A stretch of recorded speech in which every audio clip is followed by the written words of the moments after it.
العالمین قیامت کی صبح تک درود و سلام کے بے شمار پھولوں کی بارش فرما، تمام پیغمبروں پر اور بالخصوص رحمت للعالمین جناب محمد رسول اللہ صلی اللہ علیہ وسلم کی ذات اقدس پر اللہم صلی وسلم وبارک علیہ۔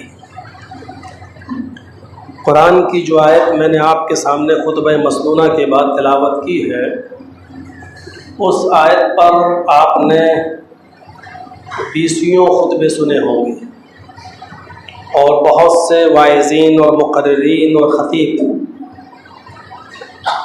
اس آیت کو اپنا موضوع بنا چکے ہوں اور وہ کائنات کی سب سے بڑی حقیقت اور سچائی ہے۔ کل نفس ذائقۃ الموت، ہر نفس کو، ہر ذی روح کو جس میں جان ہے اس کو موت کا مزہ چکھنا ہے۔ بات اتنی ہی ہوتی تو اس پر کوئی تبصرہ نہیں کیا جاتا، بات موت تک محدود ہوتی تو اس پر کوئی زیادہ ذکر نہیں ہوتا۔ انسان دنیا میں آیا، بڑا ہوا، پھر بڑھاپے کی دہلیز پر پہنچا اور مر گیا، اور مر کر مٹی میں مل گیا، بات ختم۔ اور ایسا ہوتا بھی تو یہ بہت اچھا ہوتا ہمارے لیے بھی اور آپ کے لیے بھی، لیکن معاملہ ایسا ہے نہیں۔ صرف موت کا مزہ چکھنے کے بعد اور جسم کو، باڈی کو مٹی میں ملا دیے جانے کے بعد بھی معاملہ ختم ہو جاتا تو کوئی بات نہیں، ہم بہت سستے میں نبٹ جاتے۔ لیکن آگے اللہ تبارک و تعالیٰ نے جو جملے ارشاد فرمائے ہیں، ہر مسلمان کو ان جملوں پر غور کرنا چاہیے، ہم اس میں کتنا پورا اتر رہے ہیں۔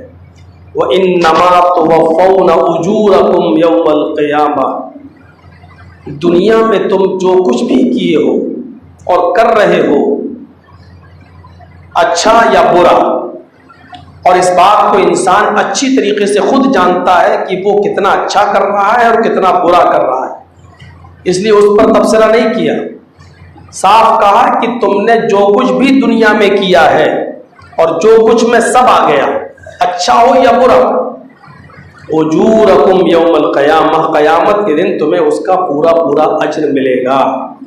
اچھا کیا ہے تو اچھا، اور برا کیا ہے تو برا۔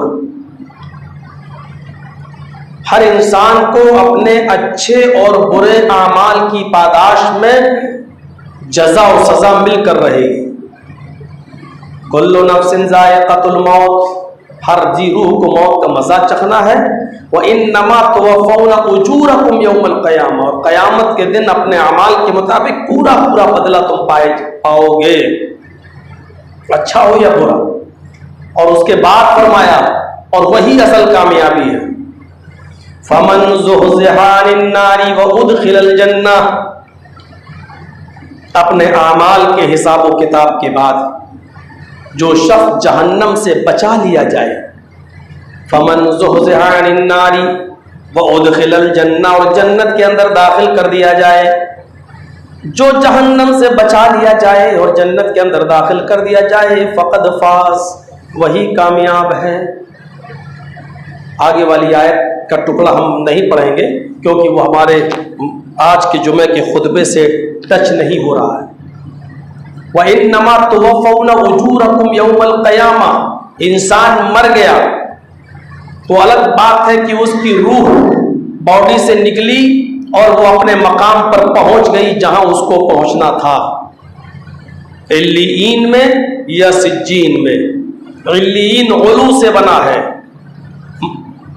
بہت بلند مقام و مرتبے میں، اور سجین سجن سے بنا ہے، قید خانے میں۔ اچھے لوگوں کی روح علیین جو 7ویں آسمان کے اوپر ایک مقام ہے اس میں ڈال دی جاتی ہے، اور برے لوگوں کی روح سجین کے اندر ڈال دی جاتی ہے جو ایک 7 زمین کے نیچے قید خانہ ہے۔ عربی میں سجن جیل کو کہتے ہیں، عربی میں سجن قید خانے کو کہتے ہیں، اس کی روح قید خانے میں ڈال دی جاتی ہے۔ اب کسی انسان کو قبر میں دفن کیا جائے یا نہ کیا جائے، کوئی سمندر میں ڈوب کے مر گیا اور اس کی باڈی نہیں ملی، وہی اس کی قبر ہے۔ کسی انسان کو شیر کھا گیا اور اس کے گوشت سب کو شیر نے کھا لیا اور اس کی کوئی چیز وجود میں نہیں ملی، تو شیر کا پیٹ ہی قبر ہے۔ کوئی خطرناک جانور کھا گیا تو وہی اس کی قبر ہے۔ اور روح تو اپنے ٹھکانے پہ پہنچ جاتی ہے، لیکن عذاب اور ثواب کا احساس اس کی روح، اس کی باڈی کو بھی ہوتا ہے۔ بھلے ہی وہ ہمارے آنکھوں کے سامنے وہ باڈی لیٹی ہے، پڑی ہے، اور برف جس کو فریزر بولتے ہیں اس کے اندر پیک ہے، لیکن اس کے جسم کو وہ عذاب اور ثواب کیسے ہو رہا ہے، یہ ہمارے عقل و شعور سے باہر ہے۔ یہ اللہ ہی بہتر جانتا ہے، کیونکہ یہ ہماری زندگی میں اب رہا ہی نہیں ہے، اس لیے ہماری آنکھ کے اندر اتنی طاقت ہی نہیں ہے کہ ہم اس کے عذاب کا یا اس کے اچھے جو اس کو ثواب دیا جا رہا ہے، رحمتیں ہو رہی ہیں، ہم اس کا مشاہدہ کر سکیں، کیونکہ وہ ہماری دنیا میں نہیں رہا، وہ برزخ میں پہنچ گیا۔ اب جو عذاب ہو رہا ہے، جو ثواب ہو رہا ہے، وہ اس کی باڈی کو ٹچ ہے اس کی باڈی سے، لیکن اس کی باڈی کے عذاب و ثواب کا معاملہ ہماری آنکھوں سے پرے ہے، ہم اس کا احساس نہیں کر سکتے۔ جیسا کہ حدیث کے اندر آتا ہے کہ جب اس کو لے کے چلتے ہیں تو وہ نیک ہوتا ہے تو کہتا ہے مجھے جلدی لے چلو میری منزل کی طرف، اور برا ہوتا ہے تو کہتا ہے کہ مجھے کہاں لے جا رہے ہو، اور اس کی اس آواز کو انسانوں اور جناتوں کے علاوہ دنیا کی ہر مخلوق سنتی ہے۔ تو ہر انسان غور کرے، جو آیا ہے وہ جائے گا۔ یہ الگ بات ہے کسی کی اسٹیشن 2 دن پہلے آ جاتی ہے اور کسی کی اسٹیشن 2 دن بعد آتی ہے۔ غور کرے کہ دنیا میں جو وہ کر رہا ہے کیا اس کے یہ عمل قبول ہو رہے ہیں یا نہیں ہو رہے ہیں۔ صاف طور پر حدیث میں موجود ہے نماز فرض ہے، لیکن نماز کے لیے وضو شرط ہے۔ اگر کوئی آدمی بغیر وضو کے نماز پڑھتا ہے تو ہم ڈکلیئر کر سکتے ہیں، کلیئر کہہ سکتے ہیں کہ اس کی نماز ہی نہیں ہے بلکہ وہ گناہ گار ہے، کیونکہ نماز کے لیے شرط ہے وضو، اور وضو نہیں تو نماز بھی نہیں۔ یہاں تو آپ یہ مان لیتے ہیں کہ اگر کوئی آدمی بغیر وضو کے نماز پڑھ رہا ہے تو اس کی نماز نہیں ہوگی، اور کلیئر آپ فیصلہ کر دیتے ہیں کہ نماز نہیں ہوگی۔ پوچھا جائے کیوں، کہو گے اللہ کے رسول کی حدیث ہے، تو اللہ کے نبی نے نماز کی قبولیت کے شرائط میں سے ایک شرط رزق حلال بھی لگائی ہے کہ آپ جو بھی عبادتیں جو آپ کرتے ہیں اگر رزق حلال رزق کھا کر اگر آپ کریں گے تو قبول ہوگی، اور مال حرام کھا کر اگر آپ کریں گے تو وہ قبول نہیں ہوگی۔ اس آدمی کے بارے میں آپ حکم نہیں لگاتے ہیں اور کہتے ہیں کہ اللہ بہتر جانے کہ اس کی عبادت قبول ہوگی یا نہیں ہوگی۔ میرے بھائیو، جو شرط وضو کے بارے میں نبی اکرم نے لگائی، اسی حدیث کے اندر وہی شرط اللہ کے رسول نے مال حلال اور حرام کے تعلق سے لگائی ہے، لیکن مال حرام کھانے والوں کے تعلق سے آپ کہتے ہیں کہ اس کی عبادت قبول ہو رہی نہیں ہے تو اللہ بہتر جانے، لیکن بغیر وضو کے اگر کوئی نماز پڑھ لے تو آپ کہتے ہیں کہ اس کی نماز نہیں ہوگی کیونکہ اس کا وضو نہیں تھا۔ یہ ہمیں اور آپ کو دوہرا ماپ دنڈ نہیں اپنانا ہے، یہ ماپ دنڈ صرف ایک جگہ ہے، ہم مال حلال بھی کھائیں، اللہ سے ڈرے بھی، تقویٰ بھی اختیار کریں، اور ساری شرطیں پوری کرنے کے بعد اب ہم نماز پڑھیں، اور نماز پڑھنے کے بعد اب ہم یہ کہہ سکتے ہیں کہ اب یہ نماز ہماری قبول ہو بھی رہی یا نہیں ہو رہی ہے، اللہ بہتر جانے، کیونکہ قبول کرنے والا وہ ہے، ہم نہیں ہیں۔ اس نماز کے بارے میں ہم یہ احساس کریں کہ اللہ بہتر جانے قبول ہو رہی یا نہیں ہو رہی ہے، لیکن جو شخص ان تمام شرطوں کو پامال کر کے مسجد میں آ رہا ہے اس کی نماز تو ہے ہی نہیں، اس کی نماز تو ہے ہی نہیں۔ اس لیے اللہ کے نبی ہر فرض نماز کے بعد یہ دعا پڑھا کرتے تھے، اور اس دعا کو ہم اور آپ بھی اپنا وظیفہ بنائیں۔ ہر فرض نماز کے بعد یہ دعا پڑھا کرتے تھے، اللہم انی اسألک علما نافعا ورزقا طیبا وعملا متقبلا۔ اس دعا کو ہر انسان غور کرے، کتنے لوگوں کو یہ دعا یاد ہے۔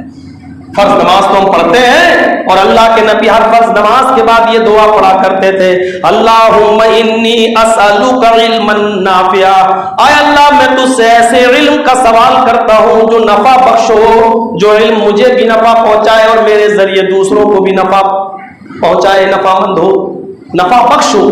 اے اللہ میں ایسے علم کا سوال کرتا ہوں، مجھے وہ علم عطا فرما جو مجھے بھی فائدہ پہنچائے اور میرے ذریعے محمد رسول اللہ کی امت کو بھی فائدہ پہنچائے۔ آپ کے پاس ایسا علم ہے، اور ہے تو آپ اس سے کتنا فائدہ اٹھا رہے ہیں، اور